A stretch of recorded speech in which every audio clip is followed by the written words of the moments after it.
masama pa pakiramdam ni mommy.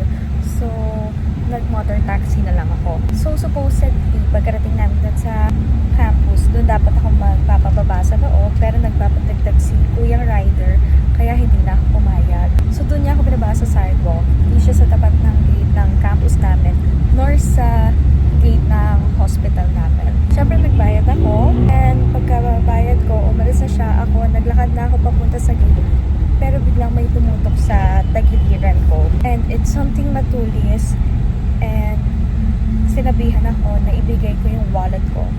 It was pasimple. At that time, nag-freeze yung utak ko. Lahat ng alam kong self-defense, lahat as in, nawala.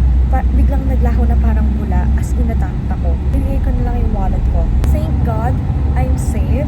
Ang problem lang is, walang CCTV dun sa area. Everyone na naglalakad or kaya nagko-commute, stay safe everyone.